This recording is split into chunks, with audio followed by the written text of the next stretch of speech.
Attention, vous écoutez un podcast audioactif.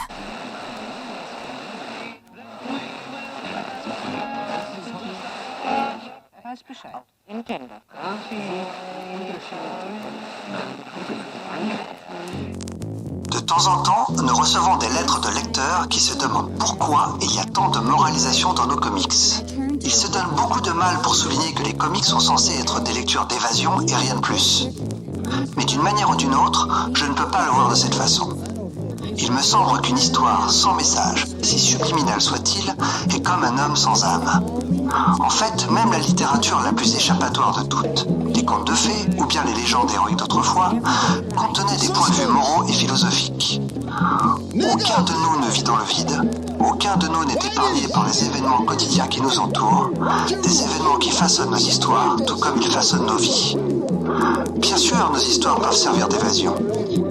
Mais ce n'est pas parce que quelque chose est fun qu'il faille pour autant déroger son cerveau pendant que nous lisons. Excelsior. Nous sommes en 1970 et c'est dans les pages de The Avengers numéro 74 que Stan Lee s'est dit qu'il était temps de répondre à tous ceux qui reprochaient à Marvel d'utiliser ses comics pour faire passer des messages politiques ou d'influencer la jeunesse avec des messages progressistes.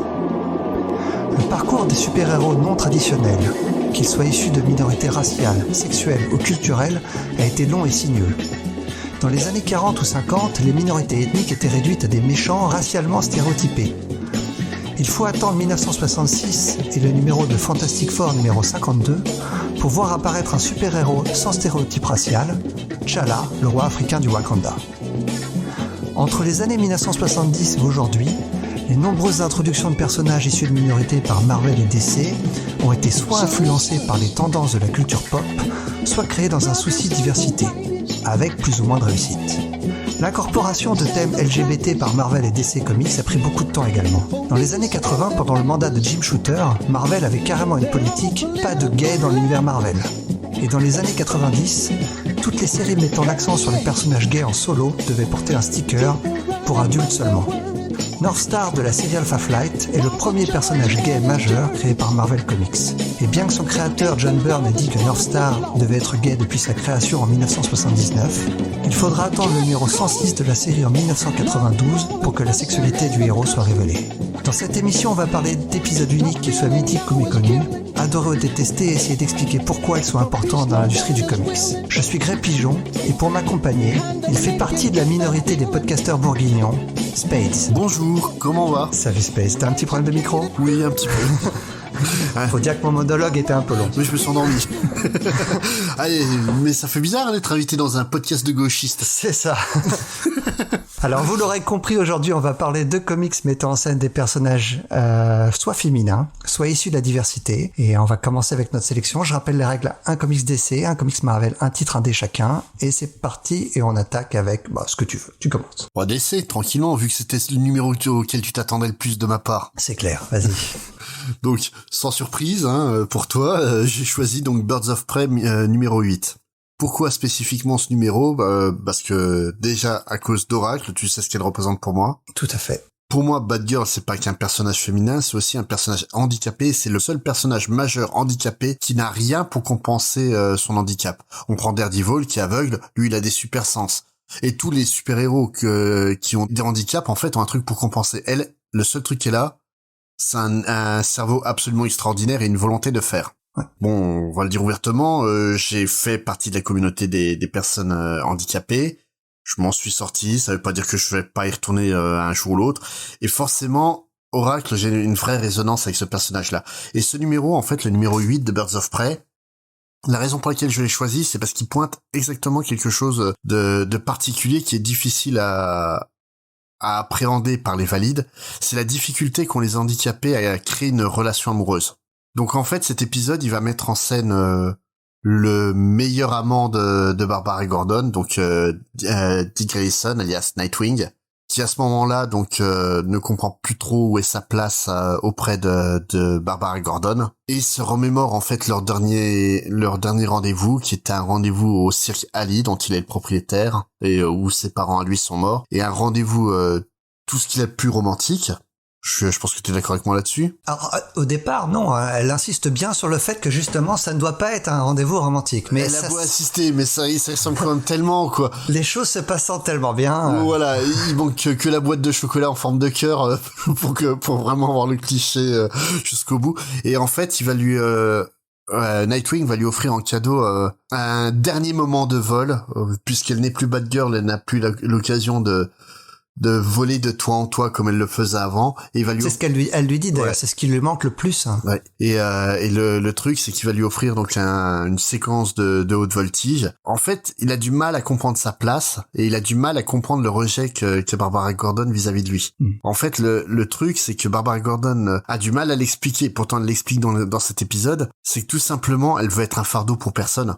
Et elle l'explique d'ailleurs très bien à la fin de l'épisode quand elle dit c'est pour ça que j'ai pas de poignée sur mon fauteuil, je veux que personne ne me pousse. Voilà.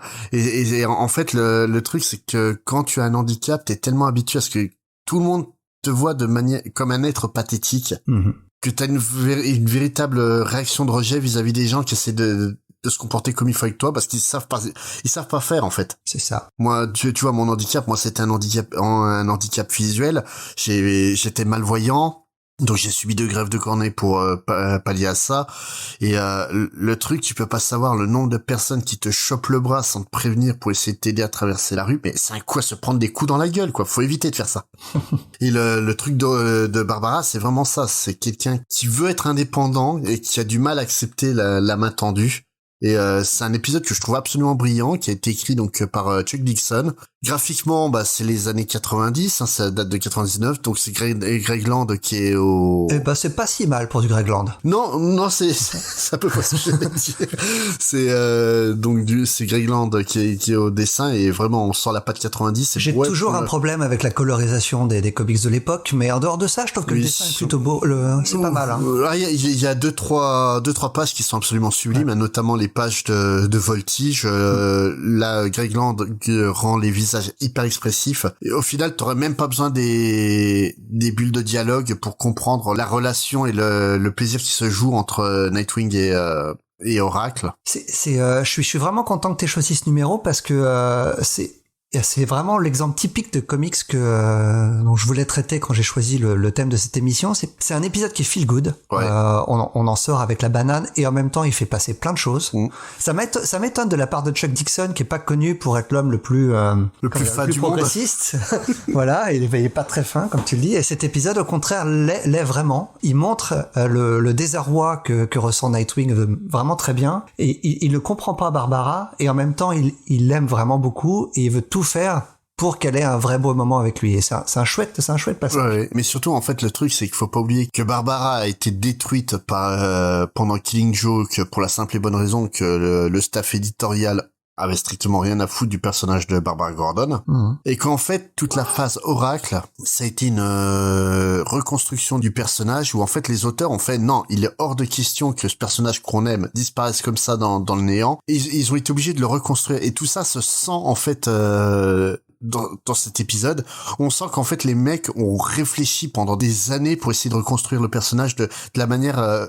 pour la rendre la plus intéressante possible. Et en fait, le truc, c'est que c'est vraiment devenu un vrai symbole de la communauté handicap, Barbara Gordon. Ah, je veux bien croire, ouais. Et alors, il y a un passage qui est vraiment chouette. Tu mentionnes Killing Joke quand Dick l'emmène au cirque. Et au cirque, il y a quoi? Il y a des clowns.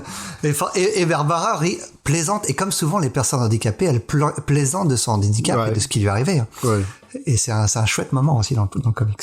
Ah, il sait plus trop où se foutre. C'est assez drôle. Et toi, tu as choisi un épisode beaucoup plus vieux, qui m'a été un peu difficile, on va dire. Ah, tu trouves que c'était difficile? Moi, j'ai pas eu trop de problèmes. C'est un peu long, oui, effectivement. Il date de 1969. Ouais, il est verbeux, quoi. Un petit peu. Alors, j'ai choisi le Wonder Woman 178, scénarisé par Dennis O'Neil et dessiné par Max Sekowsky. Alors, j'ai trouvé intéressant de choisir ce numéro. Alors déjà, on a cet épisode sur les minorités, épisode qui met en scène une femme. Donc évidemment, les femmes ne sont pas de la minorité, mais dans les comics, et factuellement, les femmes sont sous-représentées. C'est pour ça que j'ai choisi ce numéro. Et j'ai choisi ce numéro en particulier parce qu'il est controversé. Donc avant d'expliquer pourquoi, je vais dire de quoi ça parle. Hein. Donc l'épisode commence avec le Steve Trevor qui est accusé à tort et reconnu coupable du meurtre d'un homme qui a eu l'outrecuidance d'insulter Wonder Woman, et donc Steve Trevor lui a donné un coup de poing, sauf que cet homme est retrouvé mort quelques temps après. Sauf que, évidemment, Steve est innocent, et pour retrouver la personne capable de l'innocenter, Diana doit se déguiser et s'infiltrer au sein de la jeunesse hippie. Elle va retrouver la femme et arrêter le vrai coupable. Voilà. Trevor va être libéré, et il admet à Wonder Woman qu'il a été impressionné par le travail qu'elle a accompli en tant qu'espionne, et dans une scène finale que moi j'ai trouvé assez surréaliste, Diana, elle a peur que Steve se désintéresse d'elle, et elle se dit, il va falloir que j'envisage un changement complet de personnalité et de garde-robe. Alors, donc là, il faut replacer le comics dans son contexte. On est en 1969 et Dennis O'Neil devient scénariste sur Wonder Woman. Donc là, c'est le premier numéro qu'il scénarise. Et à l'époque, il est déjà connu pour être un auteur avant-gardiste sur les questions sociétales. Un peu à l'image d'un Stan Lee. Il aime bien tout ce qui est traiter les idéaux moraux ou politiques. D'ailleurs, c'est ce qui va faire sa marque de fabrique dans la décennie, hein, parce qu'on a déjà parlé de son Green Lantern, Green Arrow avec Neil Adams, qui traitait des luttes de classe et raciales. Et toujours avec Neil Adams, il va aussi intégrer le problème écologique avec la création du personnage de Ra's al Ghul. Mais en 69, pour Dennis O'Neil, il a dans l'idée de moderniser Wonder Woman. Le personnage a déjà plus de 30 ans à cette époque-là, et pour lui, il faut lui donner un petit coup de balai. D'ailleurs, dans cet épisode-là, on est un peu à mi-chemin entre ce qu'elle était encore et ce qu'elle va devenir, et on sent effectivement que c'est un peu le traitement de Wonder Woman est un peu vieillot. Hein. D'ailleurs, rien que son rapport avec Steve est un peu bizarre, enfin un peu bizarre avec nos yeux d'aujourd'hui.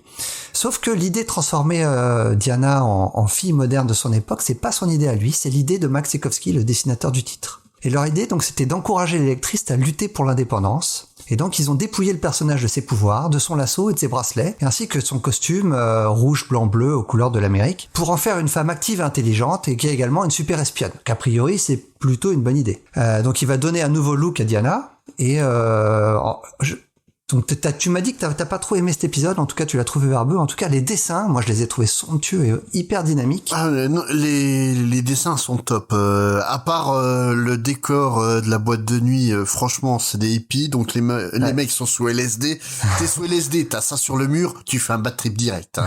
c'est très pop art, et ça m'a fait penser à du Steranko à sa grande période sur la série Shield. Ouais. Bon, le problème... ouais, non mais en pop art, tu prends la scène où Diana pleure parce que franchement non, là ça passe pas quoi.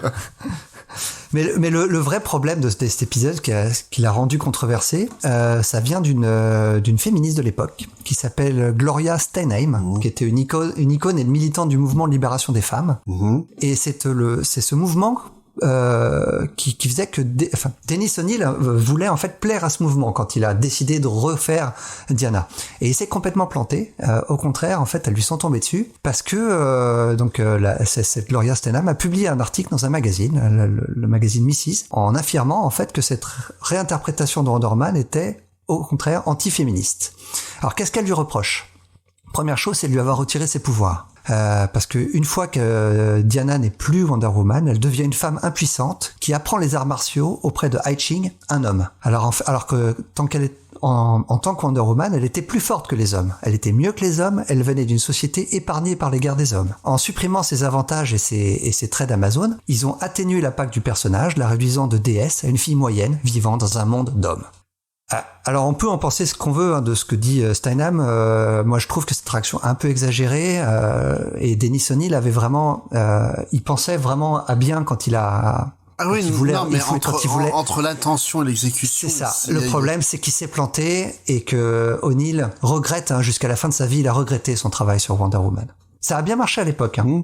Non, mais le run est plutôt plaisant à lire. Toute cette partie de Wonder Woman. Je suis d'ailleurs étonné que pour Wonder Woman 84, il soit pas un peu basé sur cette période aussi. Ça aurait été d'autant plus intéressant qu'avec un regard d'une femme à la réalisation, ça aurait pu gommer les défauts qu'avait installé Dennis O'Neil. Mais là, tu vois, autant Chuck Dixon, en écrivant un handicapé, réussit à se glisser dans les souliers de Barbara Gordon, autant là, Dennis O'Neil, Problème, c'est qu'il il échoue. Ouais. il continue en fait, notamment dans cet épisode, à faire passer en fait, il fait passer Diana pour une pauvre petite femme, quoi. Et alors, pour la petite histoire, Qui ne vit que pour plaire plaire à son homme. C'est Clairement, la dernière page, elle est gênante de ce point de vue-là. c'est limite I Love Lucy mais version Wonder Woman, quoi. C'est ça. Et pour la petite anecdote, en fait, pour cet épisode, donc dans le conducteur, tu m'as mis qu'on lisait Wonder Woman numéro 178. Dans le doute, j'ai donc lu cet épisode et celui du volume 2, donc qui date des années 90. Ouais, signé Phil Jiménez. Ouais. Et le truc, c'est que de manière marrante, c'est que dans cet épisode, en fait, c'est l'histoire d'un rendez-vous loupé pour Diana avec un homme normal, et en fait, c'est l'homme normal qui joue limite la demoiselle en détresse. D'accord. Ouais. Et c'est 20 ans d'écart, en fait, entre allez, quasiment même 30 ans d'écart entre les deux épisodes. Et ouais, tu vois déjà une manière d'aborder la femme avec des pouvoirs totalement différentes. Mais bon, ça reste quand même plaisant à lire. La volonté, en fait, je pense que Dennis O'Neil ne s'est même pas posé la question sous ce point de vue-là. Il voulait rendre Diana plus moderne, et il a pris comme exemple Diana Rigg de Chapeau long et bottes de cuir. Ouais. Hein, très clairement, c'est l'inspiration. Hein. Le costume noir qui suit, faut pas chercher plus loin. Hein. Ce qui était, ouais, comme tu le disais, pas forcément une mauvaise idée, mais ouais, l'exécution laissait un peu à désirer. C'est dommage. Et dis-toi que cet épisode a été publié en français en plus. Hein. Et il y a longtemps. Ah oui, dans le magazine Aventure Fiction. Super nom, hein, on est d'accord. Ouais. Le numéro 40 qui date du premier trimestre 1975. Mais je crois qu'il est jamais ressorti depuis. À ma connaissance, non. Et puis bien sûr, on n'en a pas parlé pour Birds of Prey, mais malheureusement, c'est encore inédit en France. Et en VO, si vous voulez lire cette histoire, DC a sorti l'an dernier un bel omnibus de tout le run de cette époque, c'est 4 ans. Ce Dennis O'Neil a donc réinterprété Wonder Woman. Ça vaut ce que ça vaut, c'est plus pour le côté historique, je dirais. Oui, tout à fait. Est-ce qu'on n'enchaînerait pas avec Marvel ? Bah pourquoi pas. Donc pour Marvel, au début, j'ai hésité aussi sur le titre. Ouais. La logique, ça aurait été parler de Alpha Flight numéro 106, mais tu l'as fait toi-même. Ouais, dans l'intro. Et puis en fait, Alpha Flight 106, comme tu le dis, c'est la première fois en fait que Northstar, donc Vega en français, fait son coming out. Il avoue être homosexuel et il le jette à la face du monde. Donc ça date de 92. Et donc le titre que j'ai choisi date aussi de cette période-là. C'est un titre qui est très peu connu, qui s'appelle Darkhold. Et pourquoi j'ai choisi ça ? Bah tout simplement parce que c'est la première série où le personnage principal est ouvertement gay. Autant Northstar, oui, c'est le premier personnage qui fait son coming out, mais ça ne reste qu'un personnage parmi tant d'autres dans le Alpha Flight. Là, Darkhold, donc Vanessa Montesi, l'héroïne, est lesbienne, et c'est la première fois qu'un protagoniste principal l'est réellement. Donc qu'est-ce que ça raconte, Darkhold ? Bah, vous avez vu Buffy, bah pareil. Oui, c'est vrai, c'est ça. Donc en fait, Vanessa Montesi est une jeune et jolie étudiante en médecine qui fait son internat à Rome, mais elle a des petits secrets de famille, notamment le fait que son père est un curé. Ce qui est pas courant, hein, déjà à la base. Et en fait, elle est l'héritière d'une famille qui est là pour contrer le Darkhold, donc un mouvement maléfique créé par Lilith, la première femme. Et tout ça parce qu'il existe un bouquin indestructible, mais tout le monde arrive à déchirer les pages et à les distribuer aux quatre coins du monde. Ne revenons pas sur ce point de détail.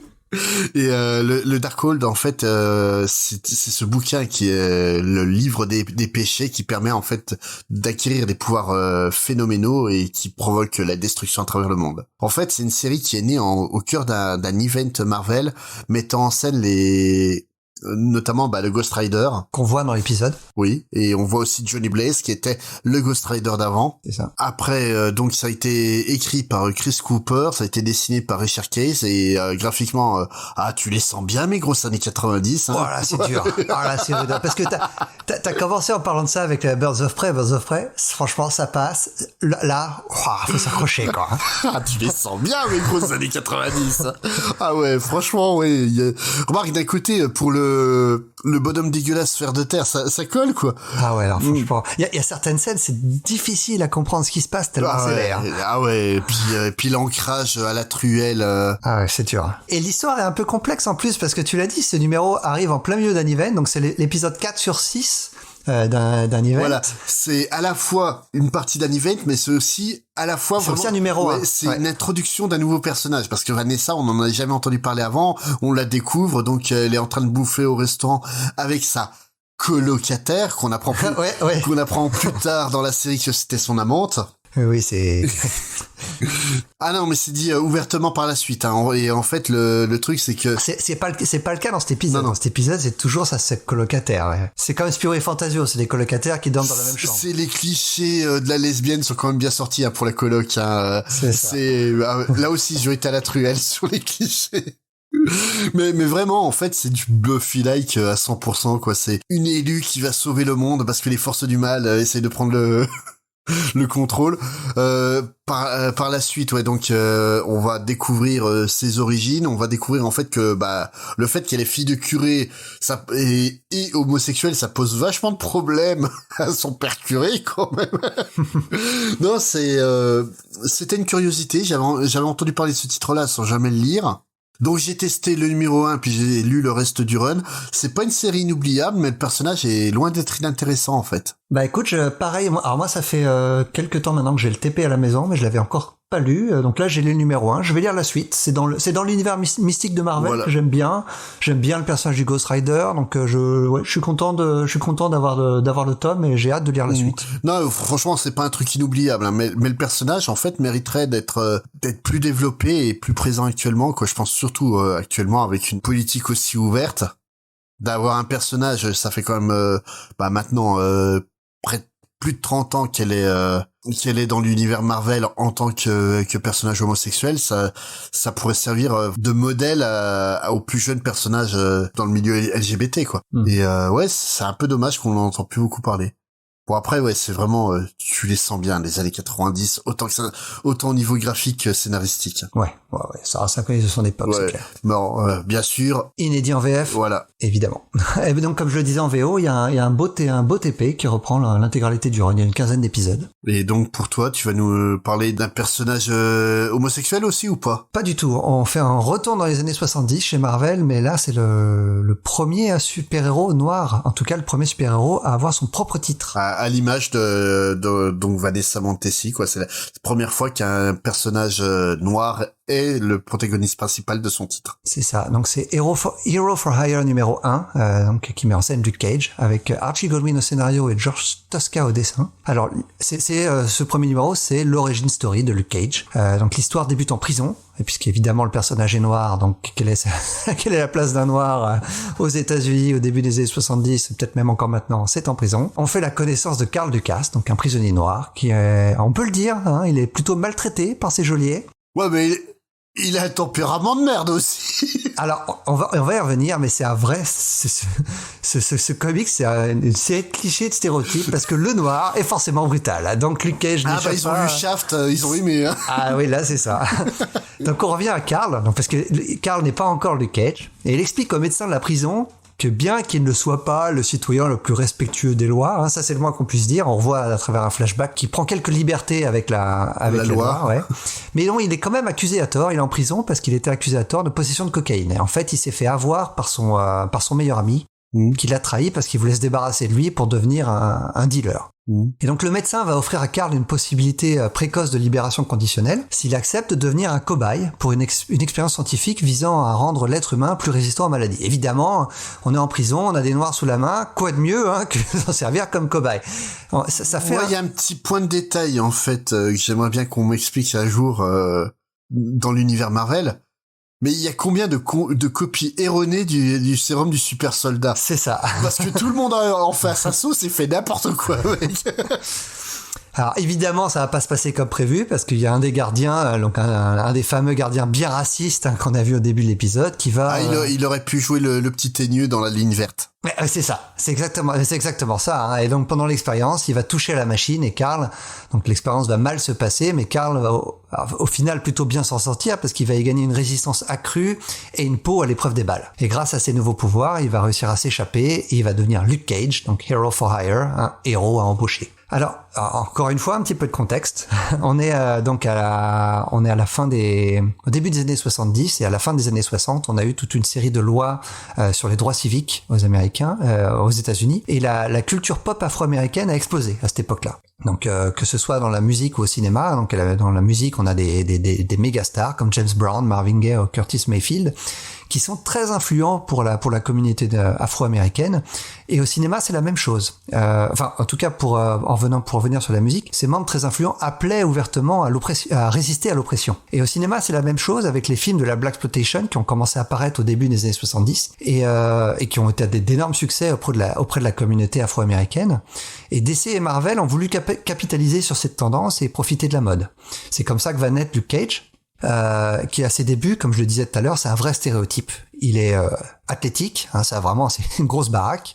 Il est pas très intelligent, il est plutôt agressif. Et bon, alors, Luke Cage, c'est pas le premier héros noir introduit chez Marvel, parce qu'avant, donc je l'ai mentionné en ouverture, il y avait eu Black Panther, il y a eu le Faucon aussi, mais ils étaient pas dans leur propre série. Hein. Black Panther a été apparu dans les 4 Fantastiques, et le Faucon c'était c'était un sidekick. C'était le sidekick de Captain America. Et puis Ororo doit dater de pas peu de temps après. Ororo c'est 75, elle arrive plus tard. Hein. Ouais, donc voilà. Ouais. Et donc Luke Cage, c'est un homme noir qui est endurci par la rue et la pauvreté, qui est accusé à tort d'un crime et qui doit faire face au système de l'homme blanc. Donc là, on est vraiment un titre qui utilise la recette des films de la Blaxploitation. Et Marvel donc va pas s'arrêter là, hein, parce qu'ils vont faire la même chose un an plus tard en voulant capitaliser sur les films de Kung Fu avec Shang-Chi. C'est exactement sur le même modèle en fait. Alors, franchement, j'ai pas été hyper emballé par cet épisode. Mais il y a un truc qui me plaît dans cette origin story, et je sais pas s'ils l'ont fait exprès, j'ai envie de penser que oui, mais ce qui est vraiment fort, je trouve, c'est qu'ils ont fait de sa faiblesse, en tout cas sa faiblesse supposée à l'époque, sa couleur de peau, ils en ont fait sa force. Ouais. Parce que Luke Cage, il est indestructible, il a une peau qui lui permet de résister aux balles, c'est ce qui lui permet de s'échapper de prison, hein, grâce à sa super force et au fait qu'il soit indestructible. Donc je sais pas s'ils l'ont fait exprès, comme je le disais, mais c'est un des trucs chouettes de ce comics là. Et à mon avis, je sais pas si ça a été le cas à l'époque, comme la Blaxploitation, il joue sur le stéréotype de la communauté afro-américaine, mais en même temps, en tout cas pour les films, ça a donné un sentiment de fierté et de pouvoir à cette communauté qu'ils n'avaient pas ressorti auparavant. Et peut-être que donner des super pouvoirs à un héros noir, c'était peut-être un premier pas pour une meilleure acceptation de la communauté noire. Je pense en fait que le problème principal de cet épisode, c'est comme pour Darkhold, en fait, c'est que ça a été écrit par des hommes blancs. Par des hommes blancs, mais pas uniquement, mais par des hommes blancs qui avaient pas trop idée de ce qu'ils faisaient. Ouais. Ils ont juste copié des mouvements qu'ils ont vus autour d'eux. Mais c'est un peu le problème de Denis O'Neill aussi, du coup. C'est autant l'épisode de Birds of Prey, clairement, Chuck Dixon s'est vraiment mis dans les chaussures des deux personnages, autant de l'homme blanc qui comprend pas la nature d'un handicapé, mais il a essayé vraiment de réfléchir de l'autre côté, que là, en fait, ouais, c'est Luke Cage, c'est Shaft. Il y a pas à chercher plus loin, mais Shaft, ça a été fait par la communauté afro-américaine, enfin pour la communauté afro-américaine, et c'est fait vraiment avec un regard où eux ils ont vu ça en disant ouais voilà, ça c'est un modèle à suivre. Aujourd'hui, tu vois, le modèle Luke Cage, c'était intéressant parce que justement c'était l'acteur qui joue Luke Cage dans la série Netflix, je parle plus de son nom. Jessica Jones, l'acteur, je sais plus son nom non plus. En fait, il expliquait que le problème aujourd'hui, c'est que si tu es un grand noir costaud, tu es forcément perçu comme une menace. Et le truc, c'est que là, le problème de ce Luke Cage là, tel qu'il est présenté ici, et pas la version qu'on en a aujourd'hui, c'est que il est pas que ressenti comme une menace, il est une réelle menace pour la société. Ouais. Il est pas glorieux, le personnage. Autant t'en aurais fait un mec qui était condamné à tort, alors que c'est un mec gentil et compagnie, peut-être pas non plus un handicapé mental comme John Caffey, quoi, mais qui est quelqu'un vraiment qui est là pour aucune raison, ça serait mieux passé, je pense. Et je pense qu'il y a ce vrai souci sur ce personnage. Ouais, je pense qu'il faudra attendre plusieurs années vraiment pour que le personnage s'affranchisse de ce passé-là et devienne autre chose. Puis on en parle du costume de sa némésis à la fin. Ah il y a pas que celui de sa némésis, il y a aussi le sien, hein. Non, mais encore le sien c'était la mode, le disco. Il est devenu iconique avec le temps, mais quand même. ouais, mais c'était dans l'air du temps. Donc pour ça, tandis que l'autre en mode je suis un cobra. Ouais. Non. C'est non, je veux bien les costumes en peau de serpent et compagnie, mais faut pas déconner, quoi. Mais non, ouais, j'ai pris plaisir à relire cet épisode que j'avais déjà lu il y a quelques années. Mais il se lit bien, hein, mais c'est vrai qu'il y a plein de choses problématiques avec nos yeux d'aujourd'hui. Mais c'est marrant, justement, en VF, cet épisode, bon, on le trouve dans une intégrale Luke Cage, donc 1972 et 73, qui a sorti Panini en 2018. Mais surtout, en fait, la série Luke Cage, elle a été publiée à l'époque dans une revue un peu dans le style aventure-fiction, comme on parlait tout à l'heure. Le truc, c'est qu'ils ont commencé directement au numéro 2. Ils ont jamais... C'est marrant, ça. Ouais, c'est, à mon avis, ils se sont peut-être posé un peu des questions sur la qualité du numéro 1. Donc ça a été publié dans... Bah celle-là, tu vas pas la voir venir, hein, ça a été publié dans L'Inattendu. Ah ouais, ça je l'ai pas vu venir. Ah ouais. mais voilà, quoi. Tu m'avais prévenu avant l'épisode que t'aurais une blague sur le Cage. Eh ouais, voilà. Celle-là, pas mal. Non, mais faut dire qu'on enregistre le 1er avril. Voilà. Mais faut dire qu'il y avait plein de revues à cette époque-là, dans les années 70, parce que ça date quand même du premier trimestre 75. Il y a tellement de revues qui publiaient des BD que c'était assez impressionnant, quoi. Allez, on enchaîne et on conclut avec notre sélection indé, avec ton titre, avec un personnage qui pue la classe. Voilà. Alors après le personnage handicapé, qui pue la classe, le personnage lesbien qui pue la classe, mais dans une série un peu moins. Et là, on a le personnage de couleur dans une série culte. Je pense oui, que oui, on peut même le dire, si, oui. même si je suis pas spécialement fan de la série, enfin disons qu'elle m'a lassé sur la longueur. La série, c'est une série qui est ouvertement culte à travers le monde. La série, c'est The Walking Dead, et le personnage, c'est nul autre que Michonne. Qui apparaît, dans mon souvenir, elle apparaissait plus tard que ça dans la série, mais elle apparaît assez tôt au final parce que c'est l'épisode 19. 19, ouais. Ouais, c'est dans donc l'épisode 19 de The Walking Dead, donc où on découvre que toute la petite équipe des survivants est bloquée dans une prison entourée par des morts vivants et puis s'engueulant à peu près pour la 172e fois. Ouais. En fait, c'est peut-être un peu pour ça qu'elle m'a lassé, cette série. Ils vont s'enfermer dans un coin, ils s'engueulent. Ils vont s'enfermer dans un autre coin, ils s'engueulent. Au bout d'un moment, la recette, elle marchait plus trop sur moi. Et là, en fait, se baladant à travers les routes, on découvre Michonne, une noire américaine, armée d'un sabre, suivie par 2 zombies sans bras et sans mâchoire inférieure. Comme ça, ils peuvent moins mordre. J'aime beaucoup la logique, en fait, elle est folle. Et en fait, elle les tient en laisse pour se balader entre les autres zombies, parce que l'odeur de ses compagnons, en fait, leur font croire qu'elle aussi, elle fait partie du clan, on va dire. C'est ça. Et Michonne, je trouve que c'est un personnage qui est fou. Incroyable, ouais. Franchement, quand tu lis cet épisode pour la première fois, tu fais « Waouh, la claque !» Et le pire, c'est qu'on te pose absolument rien sur le personnage. Rien du tout. On sait pas d'où elle vient. On sait pas qui elle est. Je crois je me souviens même pas. Est-ce que son nom est mentionné dans cet épisode? Même pas, je suis pas sûr. Ouais, c'est ça. Le seul truc qu'on sait, mais on n'est même pas sûr que ce soit la vérité à ce moment-là, c'est que les 2 zombies qui l'accompagnent, c'est son petit ami et le meilleur ami de celui-ci. Ce qui n'empêche pas de les décapiter. À la fin de l'épisode, ouais. Là, j'ai plus besoin de vous. Bim. Et j'aime beaucoup la phrase de Rick, elle va falloir qu'on la garde à l'œil. Ouais, un petit peu. Non, franchement, j'aime beaucoup cet épisode. J'aime beaucoup ce personnage parce que, voilà, là, on te présente une femme noire. On te pose pas de questions sur le fait qu'elle soit noire et compagnie. Elle est noire, point. Oui, ça, c'est pas du tout le sujet. Elle t'est absolument pas présentée comme étant sexuellement attirable. Non. Bon, d'ailleurs, de toute façon, c'est souvent le cas pour les personnages de Walking Dead. Ouais, je suis pas si sûr que ça. Enfin, surtout avec la série télé, où quand j'ai jamais vu la série, donc j'en sais rien, mais... Lauren Cohan, voilà, tu la fous dans n'importe quel rôle, elle est sexuellement désirable, quoi. Donc, mais non, voilà, le truc, c'est que vraiment, c'est un personnage qui est juste, c'est une femme noire, juste pour être, une femme noire. Elle est présentée pour qu'on sache qu'elle est, avec elle, on plaisante pas. Voilà, et vraiment tu fais j'ai envie d'en savoir plus quoi sur elle, vraiment c'est gros boulot de Robert Kirkman et de Shelley Adler. C'est un des seuls personnages qui verra la série jusqu'au bout en fait. Après ouais. Elle fera les 130 ça va jusqu'au quel numéro Walking Dead 190. Trop loin, beaucoup trop loin. C'est-à-dire qu'elle va faire 170 épisodes, quelque chose comme ça. Hein. Ouais, mais vraiment, ouais, c'est, tu vois, dans les reproches souvent de ceux qui sont pas très fans des minorités, on a ouais, mais il faut créer des nouveaux personnages plutôt que de reprendre des vrais. Là, et on cite souvent Michonnet comme exemple. Le problème, c'est que Michonnet, elle est dans une série qui vient quasiment de naître. Ouais. 19 épisodes, ça fait un an et demi qu'elle existe, la série, quoi. C'est ça. Donc là, tu peux te permettre d'introduire un nouveau personnage dans un univers Marvel, c'est beaucoup plus difficile. Sans compter que dans le même épisode, Rick se débarrasse d'un autre personnage noir. Ouais. Dexter. Ouais. Dans une séquence assez violente et assez inattendue. Hein. Oui, surtout pour lui, quoi. Ouais, c'est ça. Je suis gentil. Waouh. Franchement moyen, quoi. Mais non, c'est un excellent épisode d'une série qui a marqué l'histoire du comics. Ah, clairement. Et ce personnage est devenu culte, ouais.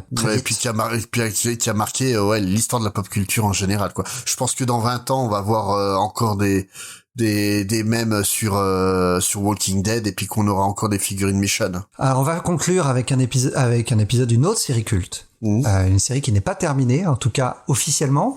On croise les doigts pour que ce soit pas le cas parce que ça fait un moment qu'il y a leur hiatus maintenant. Ouais. C'est Saga avec l'épisode 31 sorti en 2015. Alors Saga, c'est la série de Brian Kevough et Fiona Staples et c'est un space opéra qui raconte l'histoire de la vie de Hazel, une petite fille née de l'union de Alana et Marco, issue de deux espèces extraterrestres en guerre depuis des décennies. Alors, l'une des espèces possède des ailes et l'autre possède des cornes. Et Hazel, elle possède les deux, et donc elle doit vivre cachée, car sa simple existence est un danger pour les gouvernements des deux races en guerre, et donc ces deux gouvernements la traquent. Et donc cet épisode 31, il se déroule 3 ans après les événements de l'épisode 30, dans lequel Hazel a été séparée de ses parents et se retrouve en compagnie de sa grand-mère dans une espèce de planète prison. Je sais pas d'ailleurs si c'est une planète ou si c'est pas... En tout cas, c'est une prison. Voilà. Et l'histoire commence au jardin d'enfants où Hazel et ses camarades de classe doivent exprimer par le dessin un moment traumatisant de leur vie. Alors pour Hazel, c'est pas ce qui manque. Mais les autres enfants non plus, donc ils dessinent tous des images de leur tragédie personnelle. Ah bah le coup du bras. C'est terrible. Hein. Et Hazel, elle n'arrive pas à dessiner ce qui la traumatise, donc elle dessine un pied qui pète. Ça fait rire tout le monde évidemment. Et Hazel, elle a 4 ans. Hein. Au moment de cet épisode. On verra par la suite que Hazel est en fait traumatisée parce qu'elle avait vu pendant la guerre et elle a du mal à exprimer ses émotions. Et d'ailleurs, je pense que Vaughn utilise cette séquence et l'ensemble de cet arc pour nous faire réfléchir à ce qui se passe pour les enfants victimes de la guerre, où qu'ils soient. Et en plus, Hazel, elle a un secret. Donc, c'est une race mélangée. Et elle va faire la connaissance avec un autre personnage qui va devenir culte dans la série, le personnage de Petrichor. Alors Petrichor, c'est un personnage féminin mais transsexuel qui est elle aussi victime de préjugés quant à son apparence parce que oui, on la voit très clairement, elle est transsexuelle, hein, son apparition la première fois qu'on la voit, on la voit nue. Oui, la subtilité de cette série m'étonnera toujours. Mais Vaughn, il est là pour enfoncer les portes, hein, il est là pour oui, non oui, puis il y va à coup de pied dans la ouais. porte directement. Alors Hazel, elle est confuse au début. Mais elle accepte très vite la réalité et elle place la conversation avec Petrichor sur le ton de la découverte. Et c'est ce qui va un peu plus tard l'inciter à révéler son propre secret à son institutrice, mais on va voir que son institutrice ne va pas... Ah, ça se passe pas bien. Pas prendre la révélation de la meilleure des façons. Mais bon, j'ai choisi cet épisode pour Petrichor. Donc, comme on l'a dit, c'est un personnage clairement transgenre. Rien de son anatomie ne nous est caché, mais... c'est un personnage extraordinaire. Elle va éduquer Hazel et plaisanter sur sa transidentité dès le début. Et au fil des épisodes où elle va apparaître, elle va s'attacher à Hazel et elle va la comprendre. Parce que comme elle est traquée, Hazel c'est pour son identité biraciale, mais elle est alors qu'elle est rejetée pour son identité sexuelle. Oui et non, parce qu'en fait Hazel a un comportement, en fait l'innocence de l'enfance et la discussion qu'elle a avec elle, où justement Petrichor lui dit oui mais bon. Malgré ça, il me considère comme un homme, et puis elle lui répond, non, il t'a enfermé dans une prison pour femmes, quoi. Ouais. Et c'est dit avec toute la candeur et l'innocence des enfants, mais en fait, c'est, je crois, justement, là que Petrichor accepte Hazel aussi, parce que elle l'a accepté sans chercher à comprendre. Ouais. Et d'à côté, c'est peut-être ça aussi, par rapport à toutes les minorités, c'est peut-être qu'il y a un moment, faut puis essayer de comprendre, faut juste accepter, quoi. Le truc, c'est que Petrichor, c'est un personnage en plus qui est elle-même pleine de... c'est un personnage complexe, elle est pleine de contradictions, et comme tu dis, elle est elle-même... elle a elle-même des préjugés vis-à-vis des personnages possédant des ailes, et son regard va changer au fur et à mesure des épisodes, et elle va évoluer. Ouais. Vraiment, moi j'adore ce personnage, mais comme beaucoup de personnages de la série Saga, hein, Brian K. Vaughan est très très fort pour introduire de nouveaux personnages. Et c'est pas la première fois d'ailleurs qu'il avait introduit un personnage transsexuel, parce qu'il l'avait aussi fait dans la série Mystique chez Marvel. Oui, tout à fait. Puis même, hein, c'est quelqu'un qui a toujours eu à cœur la cause des minorités. Dans toutes ses séries. Ouais, c'est que ça soit Why the Last Man, hein, c'est quand même en cri féministe, il y a guère mieux quand même. Pour moi, Saga, c'est vraiment là où il va encore plus loin. Ouais. Là, c'est vraiment il lâche les chevaux, quoi. Ouais. Il crache tout ce qu'il a et ça passe ou ça casse. Moi, c'est une série que j'aime beaucoup. Comme tu dis, c'est rageant de pas voir de sortie. Ah ouais, ça fait plus de 2 ans qu'on attend la suite, là. En plus, ça s'est terminé sur un cliffhanger de fou. Oui, mais comme chacune de ces périodes, hein, parce qu'en fait, il va faire un arc, prendre une pause, faire un arc, et là, non, arrête. Moi, j'ai aucun problème avec le fait qu'ils aient besoin de prendre des pauses. Non, moi non plus, mais qu'il apporte des conclusions au moins, au moins temporaires, parce que chaque fois, tu finis, mais non. Et là, comme tu dis, 2 ans, ça fait beaucoup trop long. Ouais. Et surtout qu'on n'a toujours pas de perspective de quand est-ce que la série va revenir. Mais bon, on croise les doigts. En tout cas, si vous voulez lire cette série, c'est très facile, que ce soit en VO ou en VF. En VF, cet épisode était sorti dans le tome 6 de la série sortie chez Urban Comics. Voilà. Et je pense qu'ils vont pas tarder à sortir des intégrales, si c'est pas déjà fait. En VO, en tout cas, il y a des gros hardcovers et il y a même des compendiums. Il y a un compendium qui reprend l'ensemble de la série jusqu'à aujourd'hui, mais en français, je ne sais pas. Et donc, on va laisser nos auditeurs ici. Avec une bonne chanson. C'est toi qui l'as choisi. Oui, c'est ça, 2 fois de suite.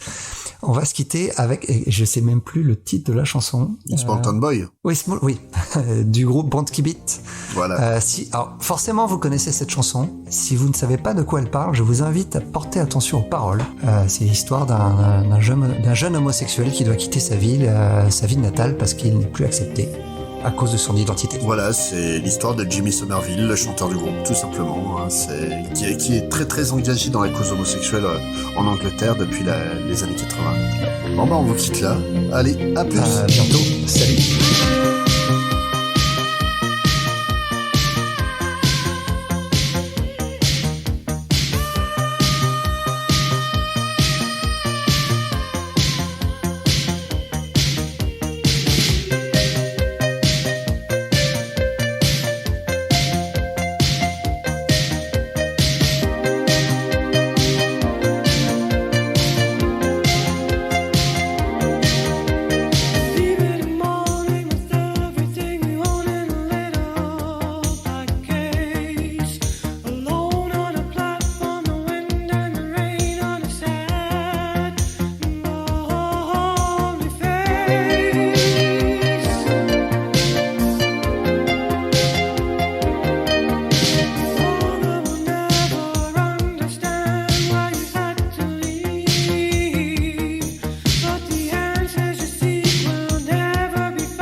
Away.